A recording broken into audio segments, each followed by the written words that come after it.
And Lauren handed me the ultrasound photo during the pitch rehearsal. 12 weeks pregnant, she said, and I'd been sterile for 18 months. The fertility specialist had been very clear about that. I was standing in our conference room at Marriage Lens headquarters, Austin, Texas. November 2025. Through the glass walls, I could see Priya and 3 engineers working on laptops. 85 people in this building, all of them depending on the Series C funding round we were about to announce.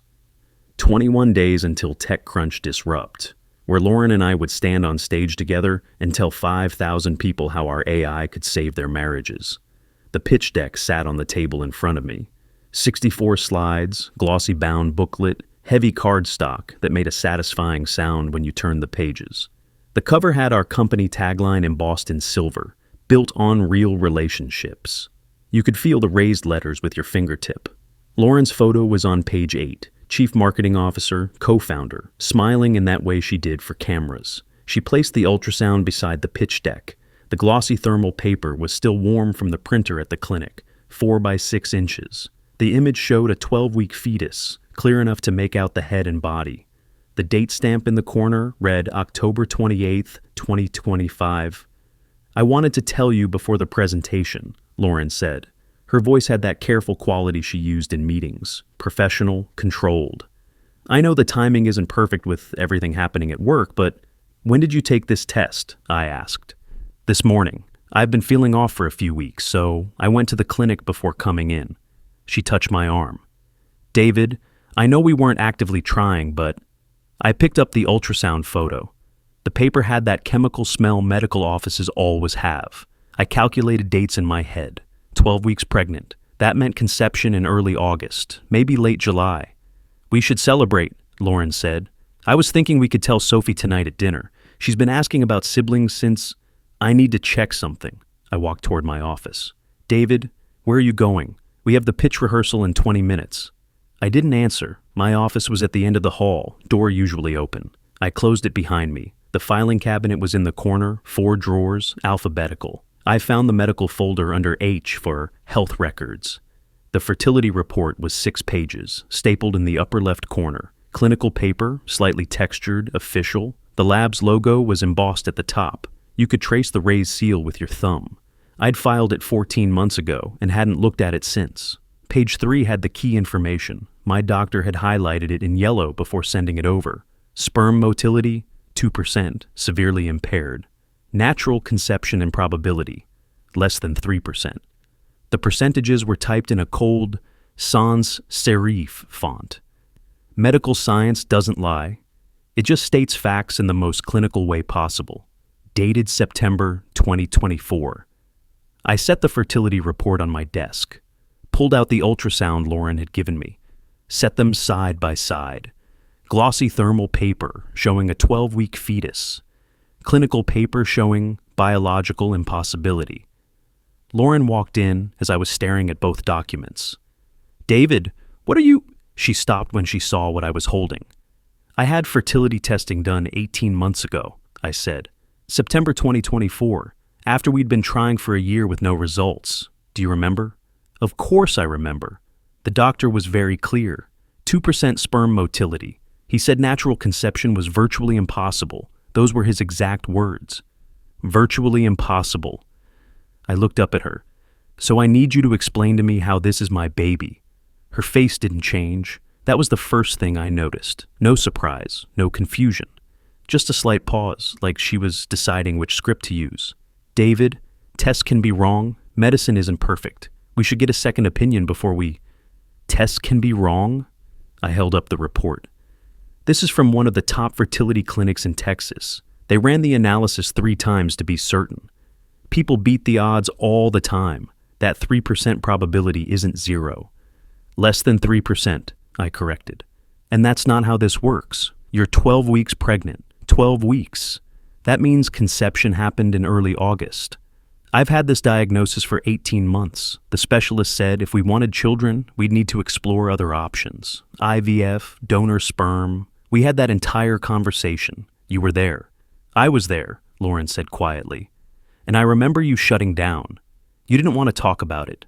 You buried yourself in work and pretended the problem didn't exist. So you're saying this is my fault? I'm saying tests can be wrong, or maybe, she hesitated, maybe this is a miracle. Maybe we should be grateful instead of interrogating me like I've done something wrong. I stood up, walked to the window. Our office building overlooked the Domain, Austin's tech corridor. Startup headquarters clustered together like a small city. Through the glass, I could see other buildings where other founders were probably having normal conversations about normal pregnancies. Lauren, I said, whose baby is it? It's yours. Medical science says that's impossible. Medical science said you were sterile, not completely sterile. There was still a chance, however small. Her voice was steady now, back to that professional tone. David, I understand you're shocked. I was shocked too when the test came back positive.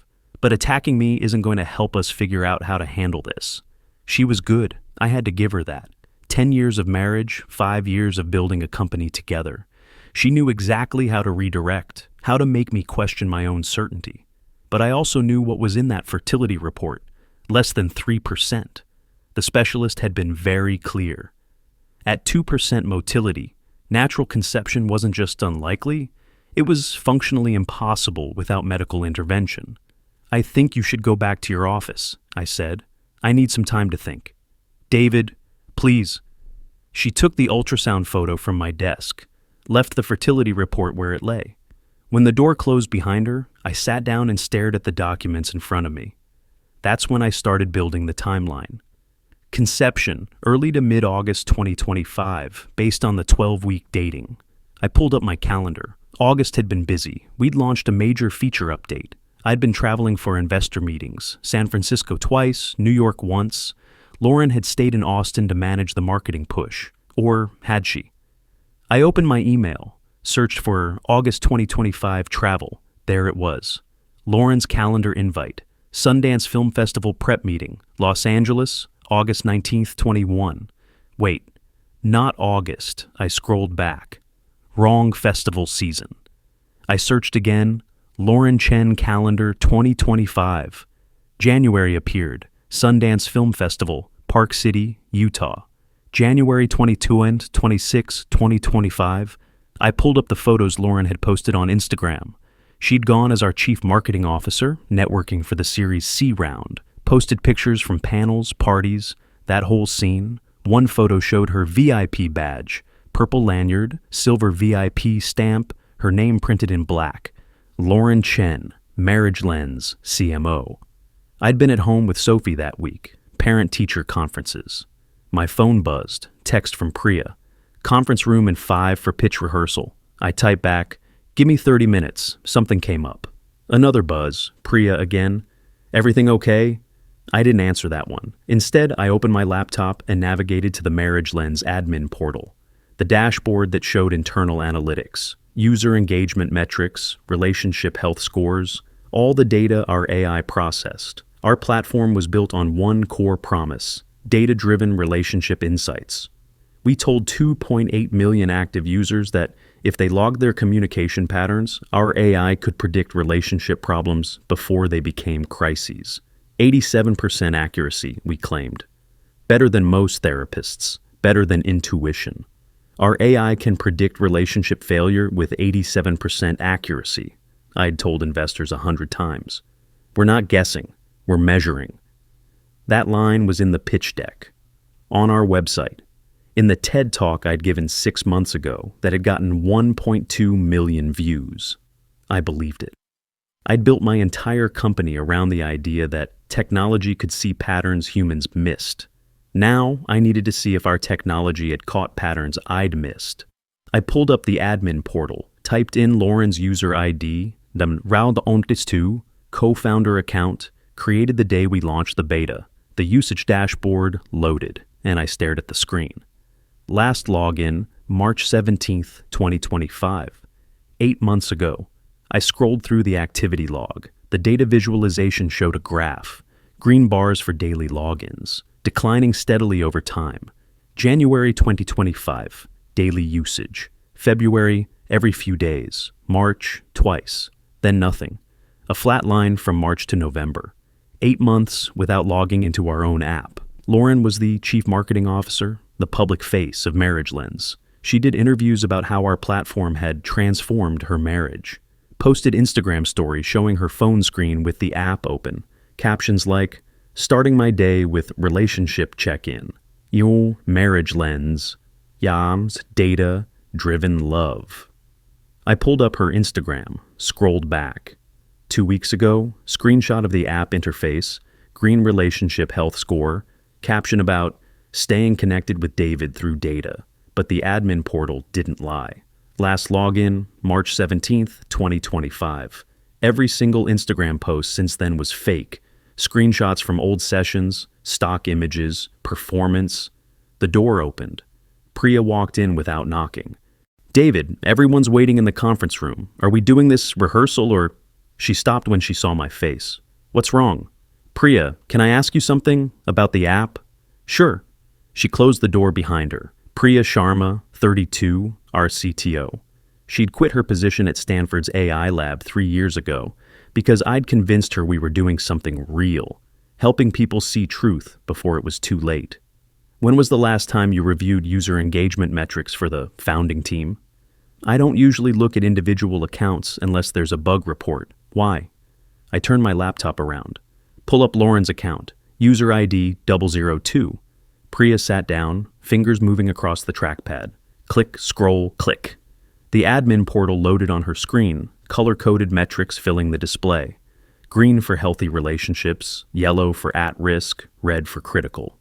She clicked Lauren's account. The screen refreshed. "Last login, March 17th, 2025, Priya read aloud. She looked at me. 8 months.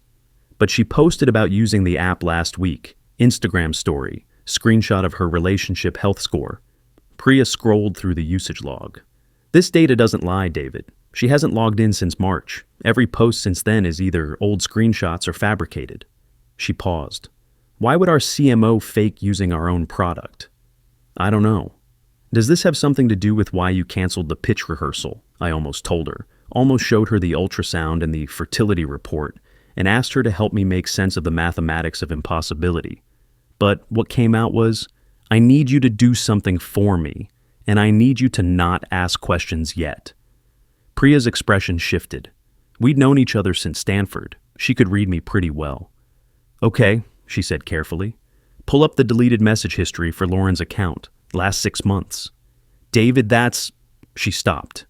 "Are you sure you want to go there? Once I pull deleted data, I can't unsee it, and neither can you. Pull it." She worked in silence. The keyboard clicking was the only sound.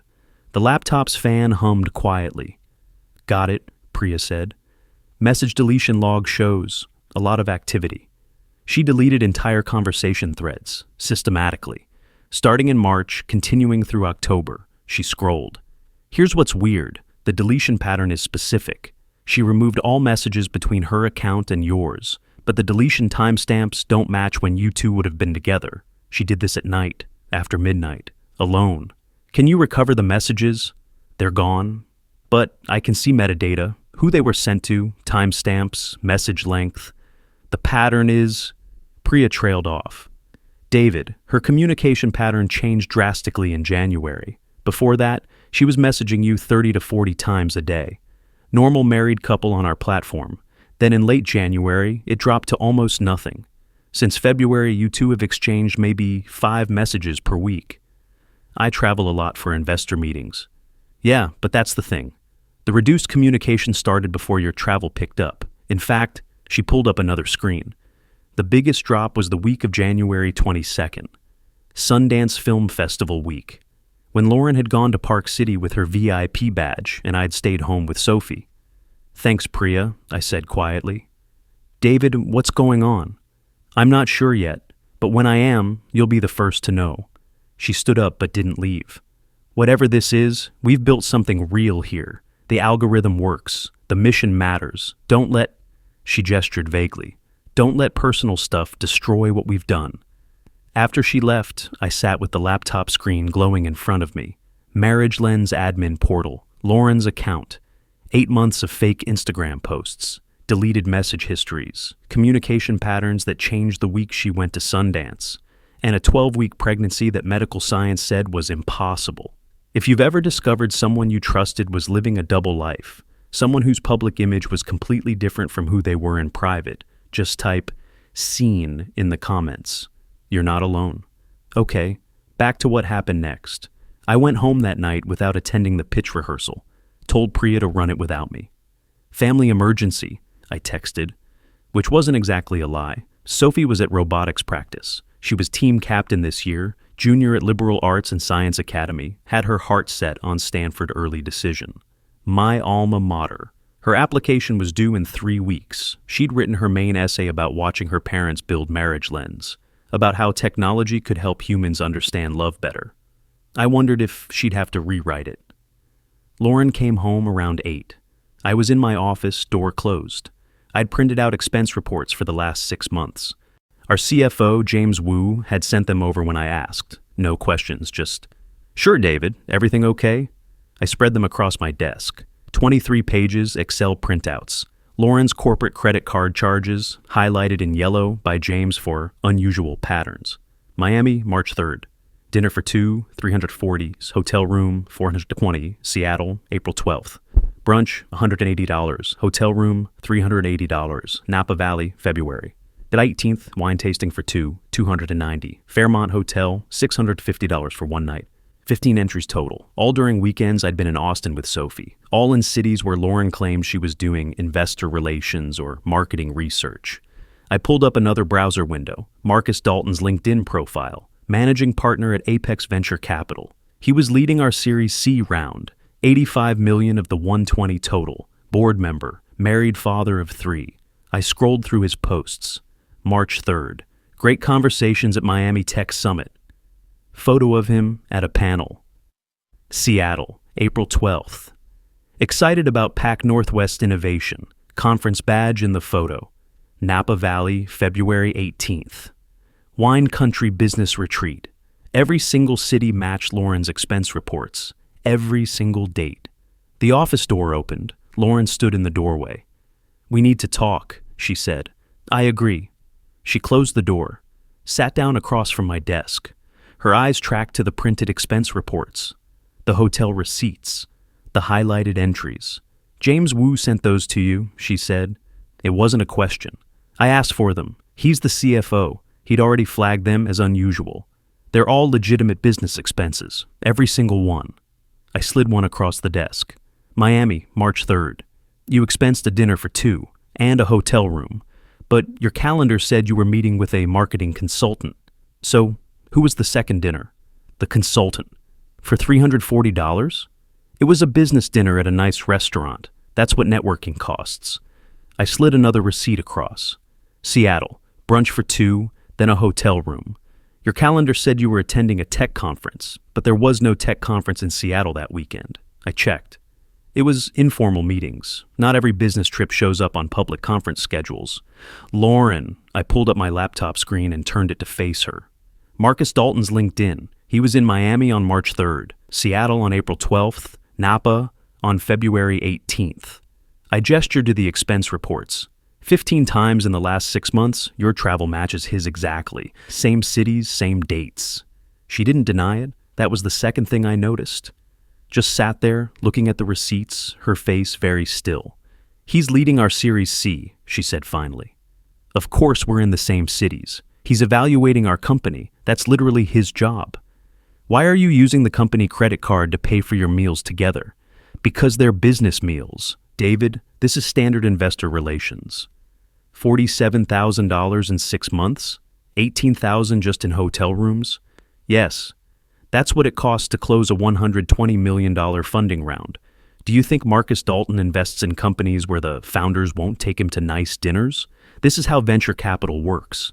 She was still good at this, redirecting, making me doubt my own questions. But I'd been married to her for 10 years, and I knew when she was performing. "I found your Sundance badge," I said. "In your car, purple lanyard, VIP access." So I looked up the hotel booking. You were in room 2103. I know what room I stayed in. Marcus Dalton was in room 2105. Adjoining rooms? For the first time, something flickered across her face. That's a coincidence. Is it? I pulled up the booking confirmation on my laptop. Hotel records show the rooms were booked on the same day, same time, by Apex Venture Capital's corporate account. Both rooms. Because we were both attending Sundance for business, Apex handles logistics for their portfolio companies. Lauren? My voice was very quiet. I'm going to ask you one more time, and I need you to be honest. Whose baby is it? She stood up. I'm not doing this. I'm not sitting here while you accuse me of whatever you're accusing me of, based on expense reports and hotel bookings. I've been working my ass off to close this funding round. Our entire company depends on it. 85 people have jobs because I've been building relationships with investors like Marcus. And you want to interrogate me about dinner receipts? You haven't logged into Marriage Lens in 8 months. That stopped her. What? March 17th was your last login. I checked the admin portal. You're the chief marketing officer of a relationship app, and you haven't used your own account in 8 months, but you've been posting fake screenshots on Instagram, pretending you use it daily. I've been busy. Too busy to use the app you tell 2.8 million users to trust? David, I don't have time for this. I have the Forbes profile interview tomorrow morning. They're doing a piece on us. The couple building an empire on love. I need to prepare. Cancel it. Excuse me? Cancel the interview, or tell them the truth. Tell them the couple building the empire hasn't logged into their own relationship app in 8 months. Tell them the CMO is pregnant with someone else's baby and spending company money to cover up an affair. Lauren's face went white, then red. You're insane. 18 months ago, a specialist told me I was functionally sterile. 2% sperm motility. Less than 3% chance of natural conception. Those are facts. You're 12 weeks pregnant. That's also a fact. The math doesn't work, Lauren. It doesn't work. She grabbed her purse from the desk. I'm staying at my mother's tonight. When you're ready to apologize for accusing me of... Her voice broke. For accusing me of something I didn't do, you can call me. She walked out. I sat in the empty office, surrounded by expense reports and hotel receipts and the mathematical certainty of impossibility. My phone buzzed. Text from James Wu, the CFO. David, quick question about those reports. Should I be concerned? The board meeting is in 12 days. I looked at the receipts on my desk. $47,000 in marketing dinners. $18,000 in hotels. 15 cities matching Marcus Dalton's travel schedule exactly. Then I typed back, yes, be very concerned. The next morning, I got a call from a number I didn't recognize. Austin area code. Mr. Chen, this is Rebecca Dalton. I was in my car, about to pull into the Marriage Lens parking lot. I put the car in park. Marcus Dalton's wife, she continued. Her voice was steady, controlled, professional. I think we should meet. I have information you'll want to see. How did you get my number? I'm an attorney, tech industry contracts and litigation. Finding contact information is the easy part. She paused. Can you meet me at Mozart's Coffee on Lake Austin? Say, 1 o'clock? What is this about? Your wife, my husband, and approximately 9 months of documentation. Mozart's was quiet on a Tuesday afternoon. Outdoor seating overlooking the lake, November breeze coming off the water. Rebecca Dalton was already there when I arrived, sitting at a corner table away from other customers. She was 41 according to her LinkedIn profile I'd pulled up on the drive over. Stanford Law, partner at a prestigious firm, married to Marcus for 15 years. 3 kids. On the table in front of her sat a blue legal folder. Thick. Thank you for meeting me, she said as I sat down. I'll keep this brief. I hired a private investigator 4 months ago. My husband was traveling constantly, coming home late, distracted. I thought, she smiled without humor, I thought maybe he was having a midlife crisis, buying a sports car, something manageable. She opened the blue folder. This is an 89-page report documenting a 9-month affair between Marcus Dalton and Lauren Chen, your wife. She slid the first page across to me. It started in January, Sundance Film Festival. The report was printed on high-quality paper, the kind law firms use, heavy, substantial. The investigator's agency letterhead at the top. Photos were paper-clipped throughout the document, surveillance logs with timestamps. Rebecca turned to a section marked with a yellow tab. January 24th, 2025, Sundance. Your wife checked into room 2103. My husband checked into 2105. Adjoining rooms, as you probably discovered. They were seen entering her room together at 10:47 p.m. Security footage shows no one leaving until 6:30 a.m. She flipped pages. The paper made a rustling sound. Professional documentation. Thorough. February 18th, Napa Valley, Fairmont Hotel. They arrived separately but met in the bar at 8 p.m. Entered his room at 9:15 p.m. Room service was delivered at 10:30 p.m. Charged to his room, 2 dinners. They didn't leave until checkout the next morning. More pages, more photos. March 3rd, Miami. April 12th, Seattle. May 6th, Denver. June 19th, San Diego. She kept turning pages, showing me timestamps, hotel records, restaurant receipts. My investigator documented 12 separate encounters over 9 months. Same pattern each time. They book hotels in the same city where Marcus has a conference or meeting. Your wife expenses it as investor relations. They meet. They stay overnight. She reached the final tab. Photo number 12, paper clipped to the last page. This one was taken November 4th, 2 weeks ago. Austin. They met at the Four Seasons downtown. The photo showed Marcus and Lauren walking through a hotel lobby. His hand was on her back. Protective, intimate. And this one, Rebecca said quietly, sliding another photo across, was taken November 8th, 5 days ago. In the photo, Marcus's hand rested on Lauren's stomach. Lauren was looking up at him, smiling. The photo was dated 5 days after Lauren had told me she was pregnant. Rebecca's voice was steady, but her eyes were red. My investigator documented 12 encounters over 9 months. Your wife is having a baby with my husband, Mr. Chen. She gestured to the expense reports visible in the folder. And according to these credit card records, she's been using your company money to pay for it. I stared at the photo. Marcus's hand on Lauren's stomach. The timestamp in the corner, November 8th, 2025. I'm filing for divorce, Rebecca said. But I wanted you to see this first. We're both victims here. And I thought... She closed the folder. I thought you deserved to know the truth before you stand on stage at TechCrunch in 3 weeks and tell 5,000 people that you've built a company on real love.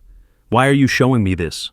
Because Marcus sits on your board. He's leading your Series C round, $85 million from Apex Venture Capital. She pulled out another document. And because of this, it was my company's Series C term sheet, the contract we'd signed 3 weeks ago. Rebecca flipped to page 23, pointed to a section. Section 14.3, the Morals Clause. It states that founders and lead investors must maintain reputational standards consistent with fiduciary duty. Material violations include conflicts of interest between investor and company leadership. She looked at me. My husband having an affair with your chief marketing officer while she approves expense reports for his benefit. That's a textbook conflict of interest. If your other investors find out, they can void the entire funding round. $120 million. Gone, and your company with it. I sat back. The lake behind us was calm, boats drifting, people having normal Tuesday afternoons. How long have you known? I asked. 4 months, since I hired the investigator. I've been waiting for the right time to... She paused. To blow up both our lives, I suppose. But then I saw the announcement about TechCrunch, the Forbes profile you're doing, and I thought, if I don't tell you now, you're going to stand on that stage and lie to everyone. You'll become complicit in their deception. What do you want from me? Nothing. I just wanted you to have the same information I do. What you choose to do with it is your decision. She stood up, picked up the blue folder. This is a copy. The original is with my attorney. I'll be filing for divorce next week, once I've secured custody arrangements for my children. You're staying with him? No. Her voice was firm. But I'm not letting this destroy my kids' lives more than necessary. I'm doing this strategically, carefully, with legal counsel. She handed me the folder. You should do the same. After she left, I sat alone at the table, the blue folder in front of me. 89 pages, 12 documented encounters, 9 months of systematic deception, and a baby that was definitely not mine. That evening, I went home to find Sophie in my office. She was 16, tall like her mother had been, my first wife, Caroline, who died 7 years ago in a car accident. Sophie had Caroline's eyes, her determination. She was sitting at my desk, papers spread in front of her, tears running down her face. Sophie, What's wrong? She held up a stack of printed pages. I recognized the format. Stanford application essay. 650 words. Her teacher, Mrs. Rodriguez, had marked it up in red pen. I wrote my main essay about you and Mom, Sophie said. Her voice was shaking. About watching you build marriage lens. About how you taught me that love doesn't have to be a mystery. That technology can help us understand each other better. About how your relationship with Mom was proof that data-driven connection actually works. She threw the pages across the desk. They scattered, some falling to the floor. Mrs. Rodriguez said it was beautiful. She wrote, "This could get you into Stanford," in the margin. I was so proud, Dad. I read it to my robotics team to inspire them. I sent the draft to 3 friends who are also applying. I based my entire application on the story of our family. Sophie, is it true? She looked at me, mascara running. Aunt Sarah called. She's Mom's sister. She said Lauren moved to Grandma Victoria's house last night. Said there was some kind of fight. Said something about, her voice broke, about the baby not being yours. I sat down heavily in the chair across from her. My chair, my office. But I felt like a visitor in my own life. It's complicated, I said. That's not an answer. Sophie, I don't want you in the middle of this. I'm already in the middle of it. She grabbed the essay pages, crumpling them. My entire Stanford application is about how you and Mom built an authentic business together, about real love and real data. Mrs. Rodriguez wrote, "Beautiful tribute to your parents right here." She pointed to the red ink. But it's all a lie, isn't it? You're not together. She's pregnant with someone else's baby, and I have 19 days until my early decision deadline. You can rewrite the essay. About what? Sophie's laugh was bitter. About how I watched my dad build a company that claims to predict relationship failure, but he couldn't see his own marriage falling apart. About how technology is useless when the people building it are lying to themselves. Sophie, please. I told my robotics team your story. I brought 15 kids to demo day. I made them believe in this. I told them Marriage Lens was proof that love and logic could work together. She wiped her eyes, smearing mascara further. Was any of it real? Did you ever actually love her? Or was this whole thing just marketing? I didn't have an answer for that. I need to know, Sophie said quietly, because I have to write something, and I can't write about truth when I don't even know what that looks like anymore. She left, taking the crumpled essay with her.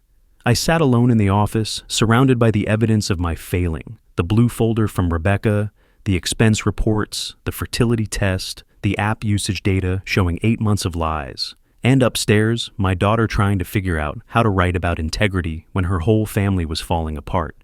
That night, I couldn't sleep. 2 a.m., the house was quiet.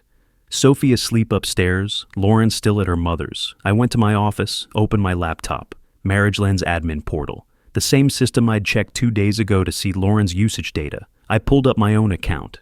User ID, 2001, founder. Then I did something I'd never done before. I pulled up the relationship analysis tool, the core algorithm Priya had spent 3 years building, the one we told users could predict relationship failure with 87% accuracy. The algorithm analyzed communication patterns, response times, physical proximity data, shared activities, conflict resolution styles. It processed thousands of data points and generated a relationship health score. We marketed it to 2.8 million users, told them to trust the data. But I'd never run it on myself and Lauren. I'd been too afraid to see the numbers, too busy building the company, too convinced that I was different, that I understood relationships in a way that transcended data. Now I needed to know. I input the parameters. My user ID, Lauren's user ID, date range for the past 18 months. Hit, run analysis. The loading wheel spun. The algorithm processed communication frequency, message sentiment, phone call duration, calendar coordination, shared location data. Everything we'd logged over the past year and a half, the screen loaded. Relationship health analysis. Users, 2001, David Chen, and 2002, Lauren Chen, analysis. Period, May 2024, November 2025, 18 months. Overall relationship failure, probability. 87% primary indicators, communication. Decline, 92nd percentile among worst 8% of users. Secret-keeping behavior, 97th percentile among worst 3% of users. Emotional distance, 89th percentile among worst 11% of users. Physical proximity, 76th percentile, declining, conflict, avoidance. 94th percentile, unresolved issues accumulating. Risk, assessment, critical, immediate intervention. Recommended, recommendation, professional counseling, transparent communication protocols, or relationship dissolution. I stared at the screen, 87% probability of failure, the same number I'd quoted to investors, to journalists, in my TED Talk, on stage at conferences. Our AI can predict relationship failure with 87% accuracy. We're not guessing. We're measuring. I'd said it with such confidence, such certainty. And our algorithm had been measuring my marriage the whole time, watching the communication decline, the secret keeping, the emotional distance. It had seen the pattern 18 months ago, before Sundance, before the affair, before the pregnancy. It had tried to tell me. I just hadn't looked. I sat there in the dark office at 2 a.m., staring at the numbers. Communication decline, 92nd percentile. Lauren and I had been in the worst 8% of all relationships on our platform for over a year. The data had been there, the warning signs, the red flags. I'd built a tool to help people see truth before it was too late, and I'd been too blind to use it on myself. I started laughing. It came out bitter, hollow. Our own algorithm knew. We'd built this beautiful, functional, genuinely helpful AI to save marriages. And it had watched mine die in real time, logging every missed call, every deleted message, every night Lauren claimed she was working late, while the location data showed her at hotels in other cities. 87% accuracy. It had been right. I just hadn't run the test. David had a choice to make. If you were him, if your own technology had just shown you the truth you'd been avoiding, would you stay silent and save the company, protect 85 jobs, keep the funding round alive, type SAVE in the comments, or tell the truth publicly, risk losing everything, but live with integrity, type truth? What would you do? There's no right answer here. Both choices have consequences. Whatever you chose, remember, you're making this decision without 85 people's jobs on your shoulders, without your daughter's college dreams at stake, without a wife you'd built 10 years with. David had all of that. The next morning, I met with our company attorney and James Wu, our CFO, in the conference room. I'd called them at 7 a.m. Emergency meeting, don't tell anyone. I laid out the evidence, the fertility test, the pregnancy, the expense reports, the hotel bookings matching Marcus's travel, the PI report from Rebecca. James went pale. David, this is really bad. The attorney, Michael Brennan, we'd used him since Series A, pulled out his copy of our Series C term sheet, flipped to page 23. Section 14 and 3, he read aloud. Morals clause. Lead investor or company founders must maintain reputational standards consistent with fiduciary duty. Material violations include conflicts of interest between investor and company leadership. He looked up at me. David, Marcus's affair with Lauren isn't just personal. It's a contract violation. What does that mean? It means if your other investors learn that Apex Venture Capital's managing partner was sleeping with your chief marketing officer while she was approving expense reports that benefited him, while she was using company money to fund the affair, they can claim conflict of interest, material breach of fiduciary duty. He tapped the contract. They can void the entire Series C, all $120 million. And without that funding, I asked, though I knew the answer. James spoke quietly. We've already scaled up, hired 30 new people in the last 3 months based on the funding commitment. We're burning through cash at our projected Series C run rate. Without that money, we have maybe 4 months of runway. Then we start layoffs. By month 6, the company folds. 85 people lose their jobs. The attorney set down the contract. There's something else. Section 14.5 covers disclosure requirements. If you know about a material breach and fail to report it to the board within 30 days, you can be personally liable. That means if you stay silent, you're not just protecting Lauren and Marcus, you're risking personal legal exposure. So my choices are, tell the truth and destroy the company, or stay silent and become complicit in fraud. Essentially, yes. James leaned forward. David, we have the board meeting in 8 days. Marcus will be there. If we're going to do anything about this, we need to do it before then. After that, it's too late. The funding closes, contracts are signed, we're locked in. What about TechCrunch? I asked. The presentation is in 2 weeks. Lauren and I are supposed to present together. The Forbes profile is supposed to run this week. The couple building an empire on love. The attorney grimaced. Cancel it. All of it. Or you're going to stand on that stage and lie to 5,000 people while your marriage is collapsing. And your CFO knows you're covering up a funding violation. That makes you complicit. James pulled up his laptop. There's one more thing. I did a deeper dive into the expenses after you asked yesterday. Lauren didn't just use the company card for hotels and dinners. Look at this. He turned the screen toward me. She paid Marcus's company, Ashford Pharmaceuticals, $47,000 for a marketing consultation that was never delivered. It's buried in our Q3 expenses under professional services. Marcus's company. She was funneling company money to her lover's business. It looks that way. And if the board finds out, it's not just a morals clause violation. It's potential embezzlement. I sat back. The conference room suddenly felt very small. 85 people. 4 months of runway. Sophie's Stanford application. A funding round that could evaporate. Marcus Dalton, board member and investor, whose company had received $47,000 in fraudulent payments from my CFO, my wife, while they were sleeping together. What would you do? I asked the attorney.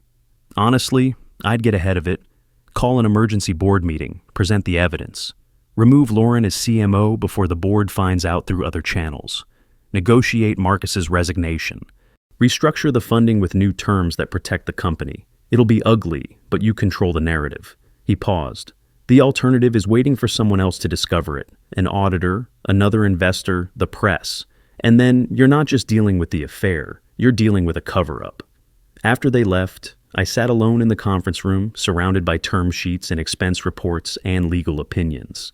My phone buzzed, text from Priya. David, can we talk? It's urgent. Priya was waiting in her office when I arrived. She'd printed something out, a thick stack of paper, the kind you get from coding repositories, monospace font, line numbers down the left side. This is the Marriage Lens core algorithm, she said, gesturing to the printout.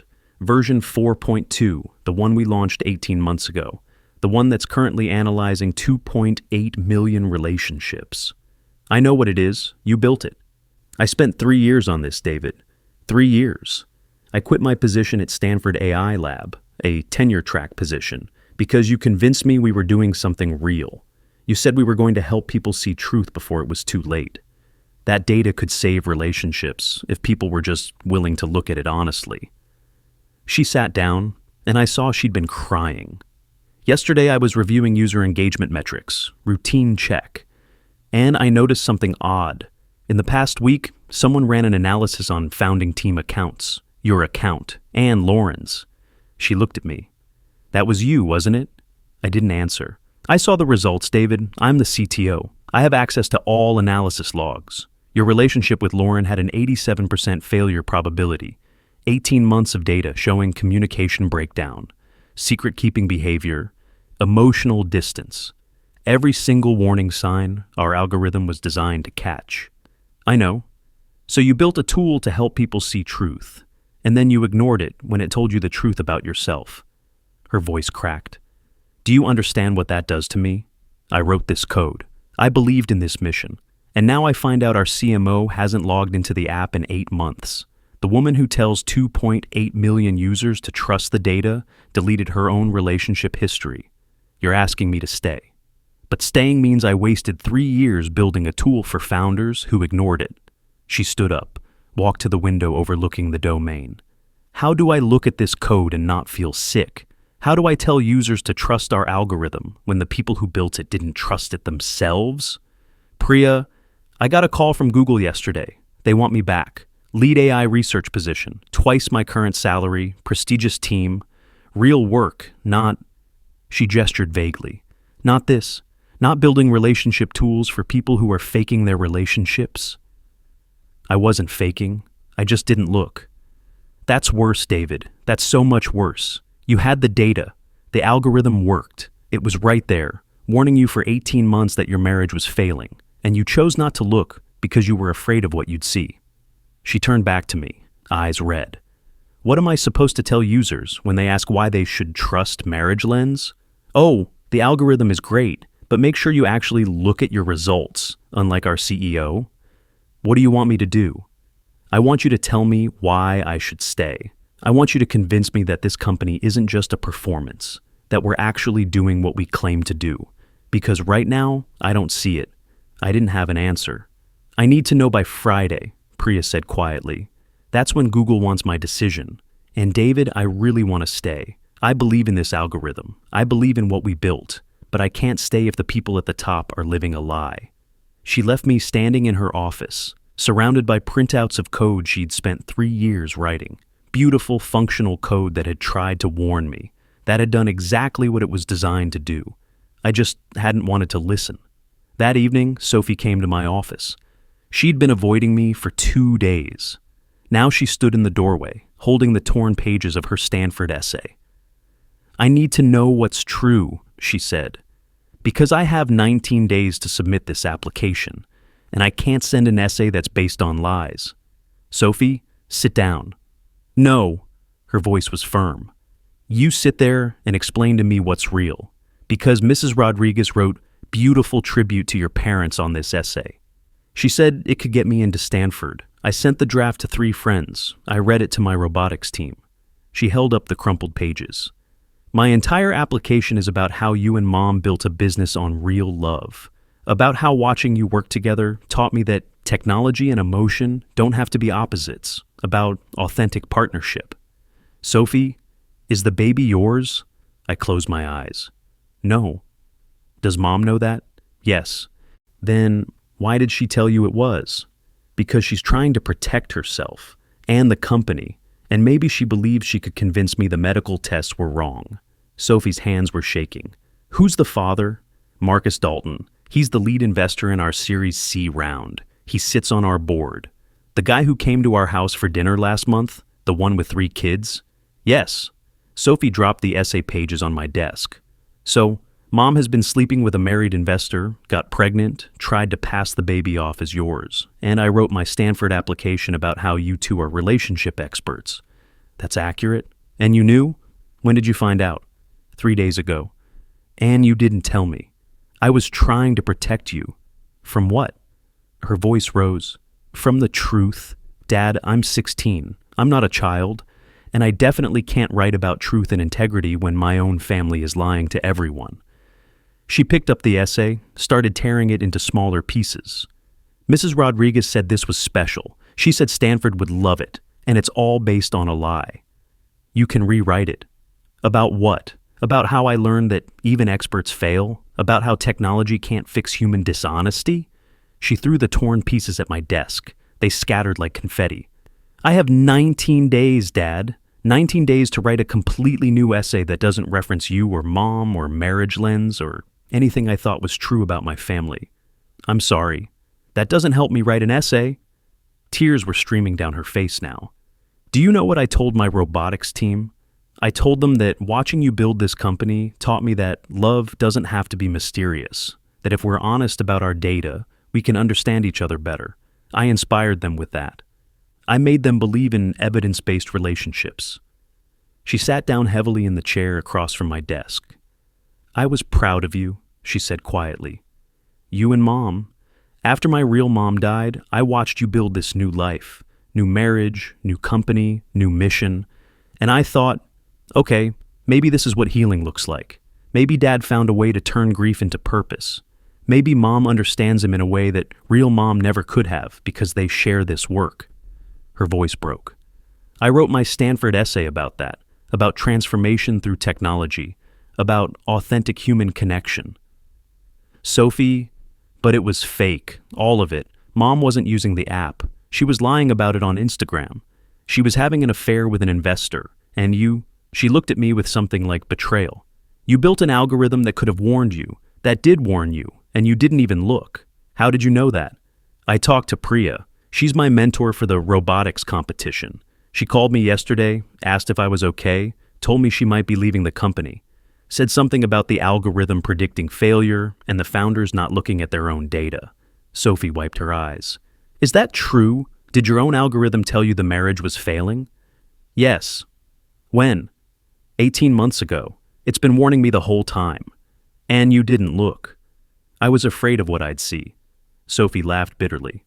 So you built a company that tells 2.8 million people to trust the data, face the truth, use technology to save their relationships, and you were too scared to use it yourself.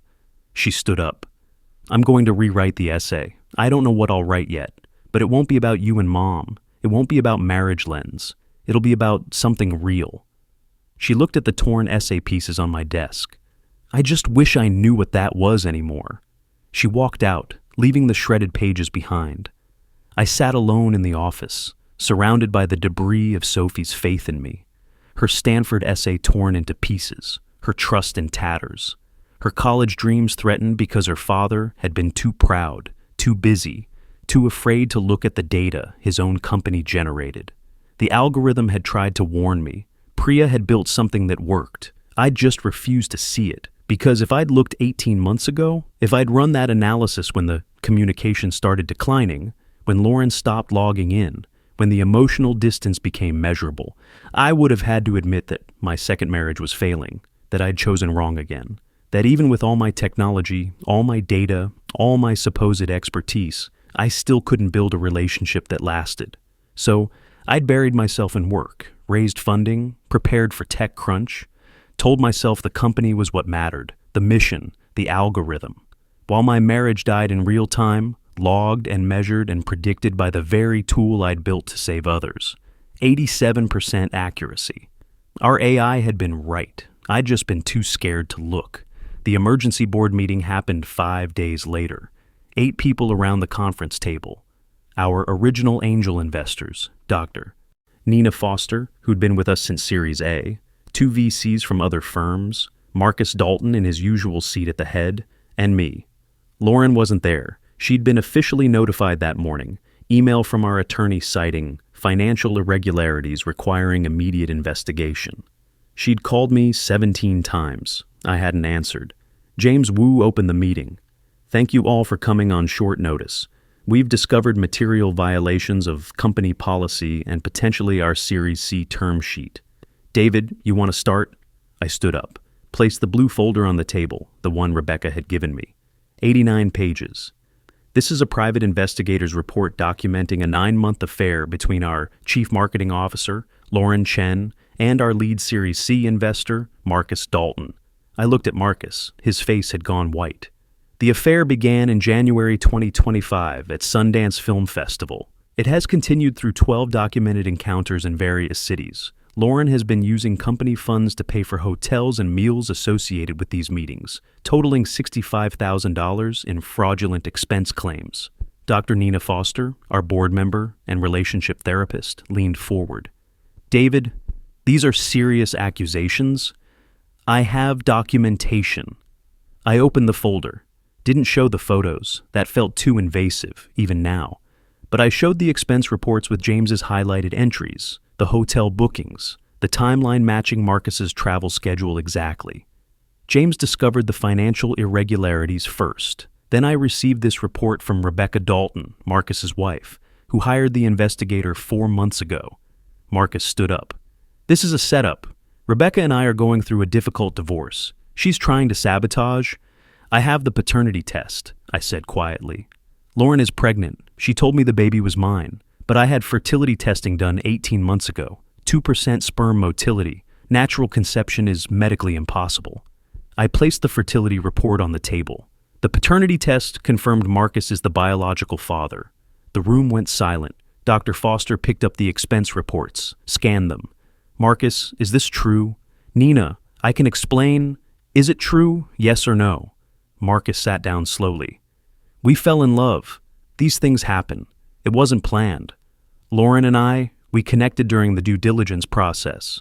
Sometimes relationships develop in professional contexts.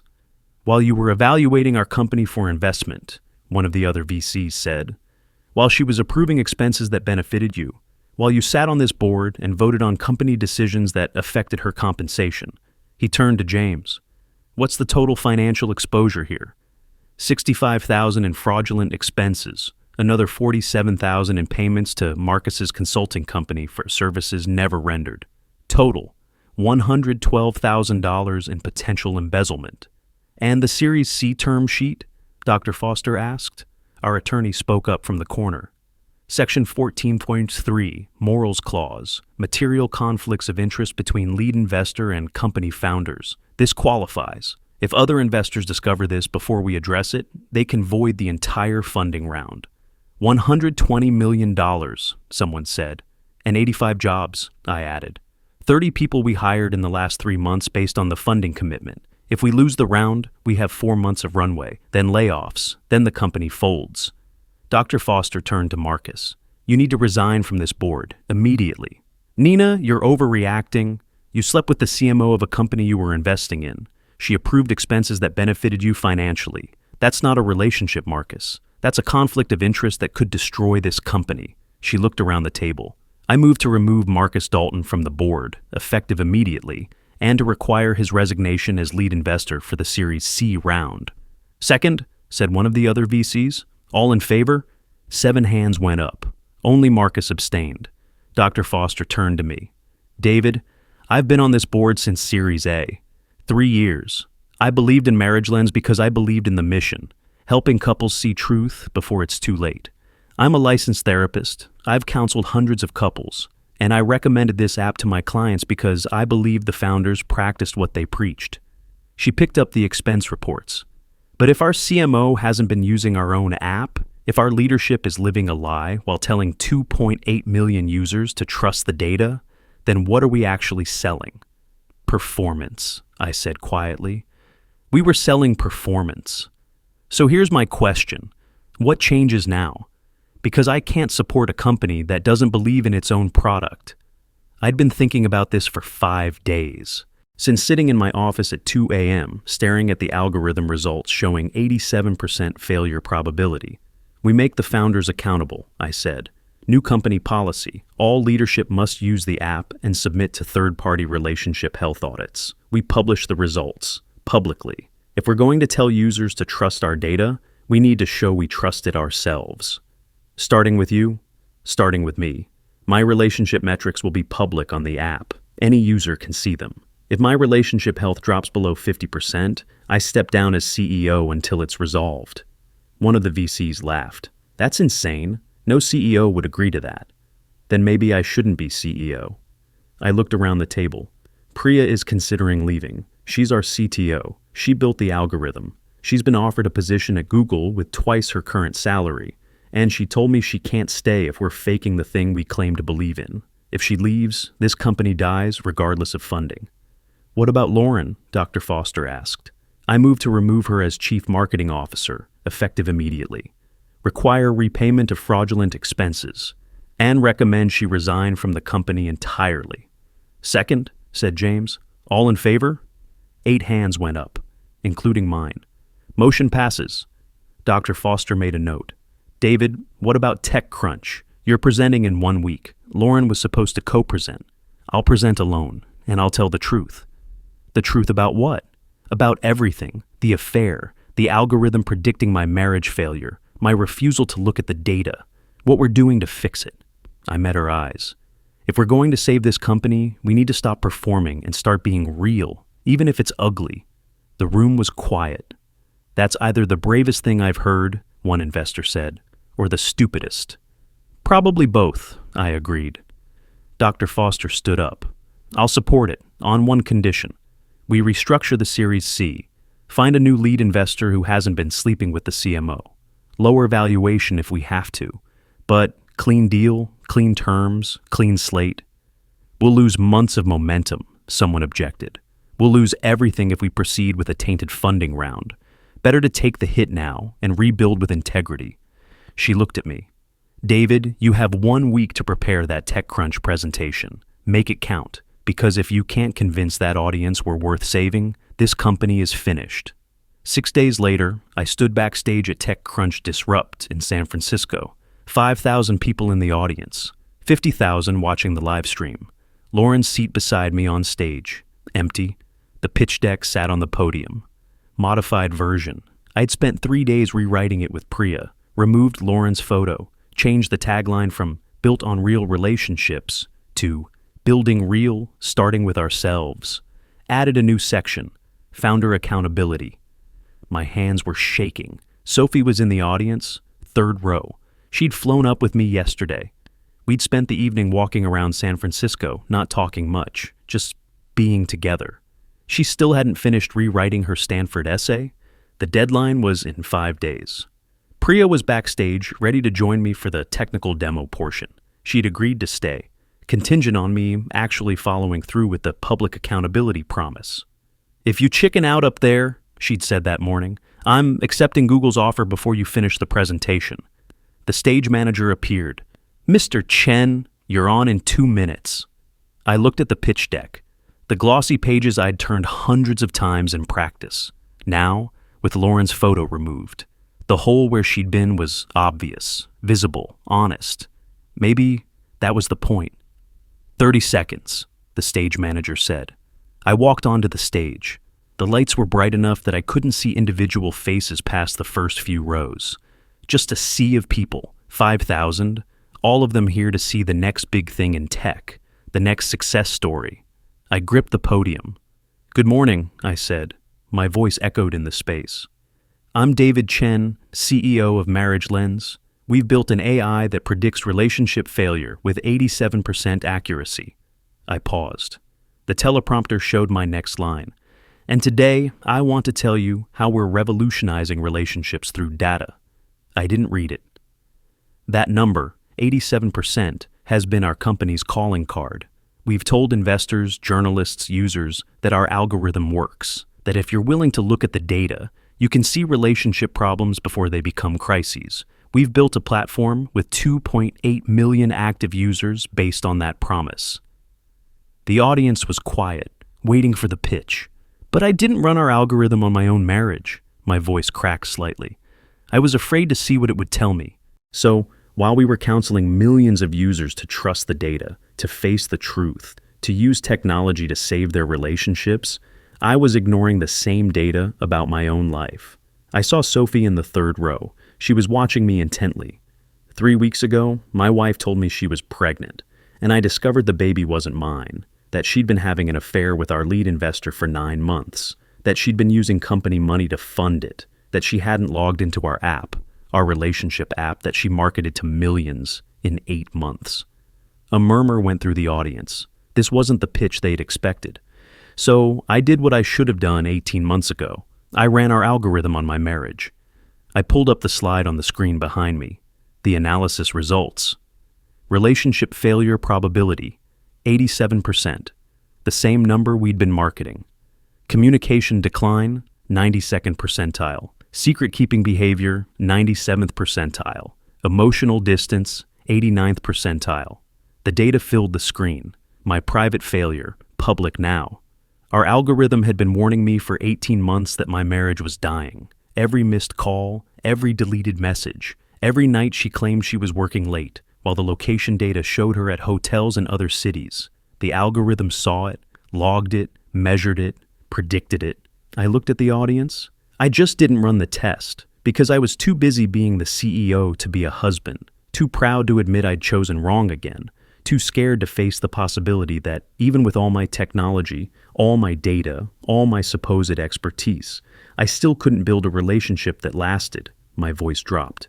Marriage Lens was supposed to be my redemption. I watched my parents' divorce destroy our family when I was 10, and I thought, if I'm smart enough, if I build the right tools, I can prevent that for others. We built an AI that genuinely works, that helps people, that saves relationships. I paused. But I failed the couples I promised to help by failing myself first. My wife and I, we were better at performing love than practicing it. We told 2.8 million users to trust the data while living a lie. The audience was completely silent now. So here's what's changing. New company policy. All Marriage Lens leadership must use the app and submit to relationship health audits. The results are public. If you open our app right now, you can see my relationship metrics. I pulled out my phone, showed the screen. Relationship health, currently rebuilding. 58% and climbing. It's not great, but it's honest. I looked at Sophie. She was crying. I'm not here today because I have all the answers. I'm here because I finally stopped lying. Our algorithm works. 87% accuracy. The data doesn't lie. People do. And I was lying to myself for 18 months because I was afraid of what the truth would cost me. The lights felt very hot. My throat was tight. If you're an investor, you should know. We lost our Series C lead. Marcus Dalton resigned from our board.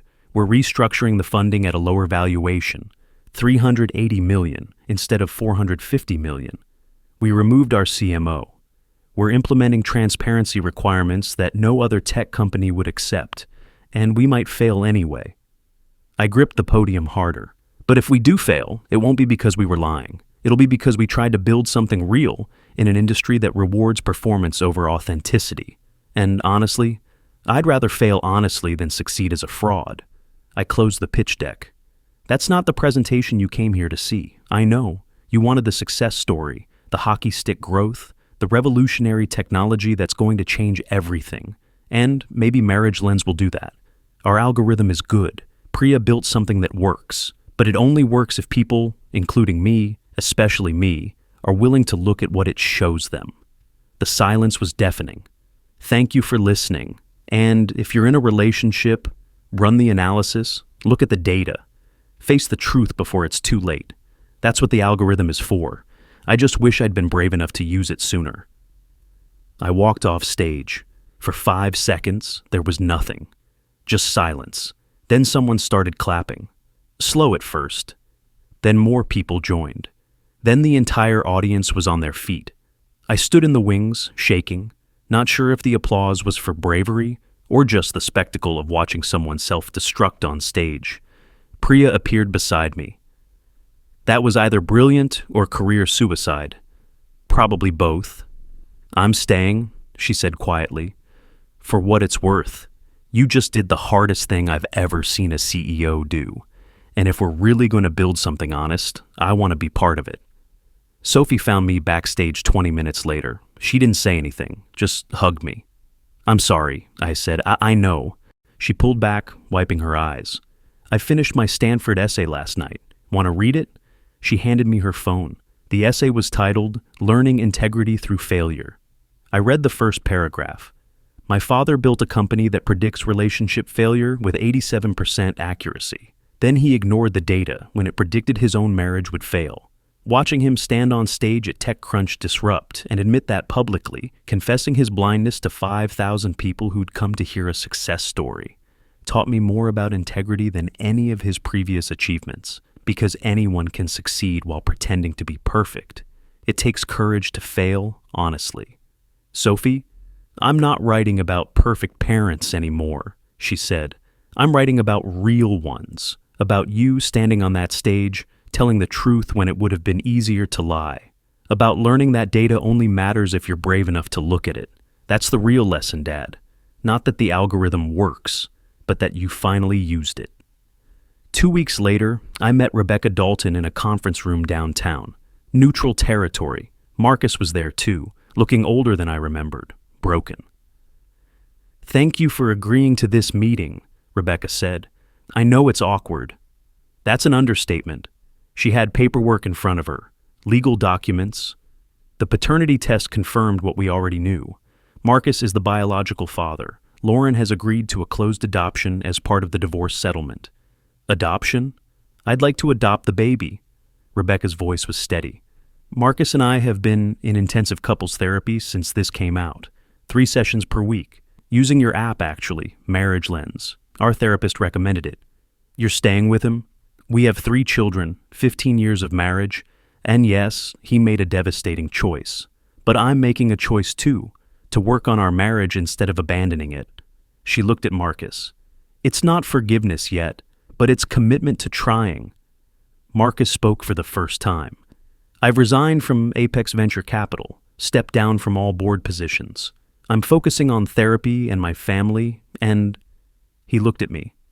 I'm deeply sorry, David, for the affair, for the betrayal, for nearly destroying your company. There's no excuse. No, I agreed. There isn't. Rebecca placed her hand on the table. I've had 7 miscarriages over the last 10 years. 7. When the paternity test came back, I thought, maybe something redemptive could come from this nightmare.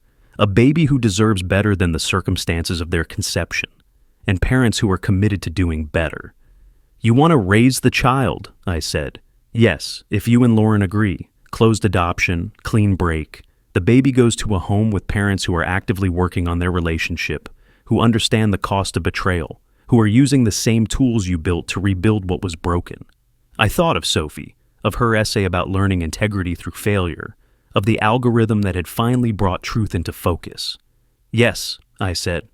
I'll sign whatever needs signing. That baby deserves better than being raised by people who started their relationship with lies. Rebecca's eyes filled with tears. Thank you, and David, I mean this. I hope your company survives. What you did at TechCrunch was remarkable. Marcus and I have been using Marriage Lens for 2 weeks now. It's brutal, honest, but it's helping. The algorithm works. If people are willing to look at the results, I said. If people are willing to look, she agreed. 3 weeks later, I sat in the audience at the Texas State High School Robotics Championships. Sophie's team had made it to nationals. She was team captain, had been all year, even through the chaos of November, even through the Stanford application stress, even through watching her family implode. The competition was intense. 6 teams, 60 seconds each to complete an obstacle course with their robot. Sophie's team went last. Their robot, sleek, efficient, built over 9 months of after-school work, moved through the course flawlessly. 60 points. First place. The audience erupted. Sophie's teammates surrounded her, cheering. She was laughing, crying, holding the trophy. I was in the 3rd row, alone. Lauren wasn't there. She'd moved to Dallas, taken a marketing position at a smaller startup. We were finalizing the divorce. The baby would be born in June, go to Rebecca and Marcus, who were documenting their recovery on Marriage Lens in real time. Their relationship health score, 43%. Climbing slowly. Sophie walked off the stage, trophy in hand, found me in the crowd. Dad, did you see? I saw. You were incredible. She hugged me, still holding the trophy. Stanford called yesterday. I got in. Early decision. Sophie, the essay worked. The one about learning integrity through failure. About you standing on that stage and telling the truth. She pulled back, grinning. They said it was one of the most honest applications they could read this year. I'm so proud of you. I know, but Dad, I'm proud of you too. She gestured to my phone in my pocket. Can I see your dashboard? I pulled it up. Marriage Lens interface. My public relationship metrics. Relationship health, rebuilding, 58% and climbing, Sophie read aloud. That's up from last week. Therapy helps, and actually using the app. Weird how that works, she said with a slight smile. Almost like the algorithm was right all along. Almost like. We walked out of the arena together, Sophie carrying her trophy, me carrying the knowledge that we'd survived. Not intact. Too much had broken for that.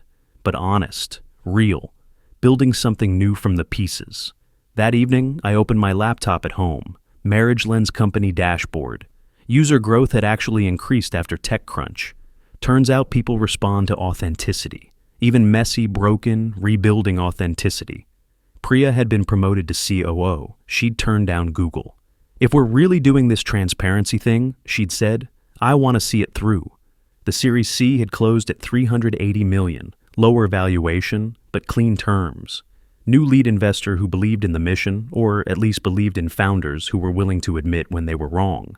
Forbes had killed their couple building an empire profile. Instead, they ran a piece titled The CEO Who Confessed, Why Radical Transparency Might Save Marriage Lens.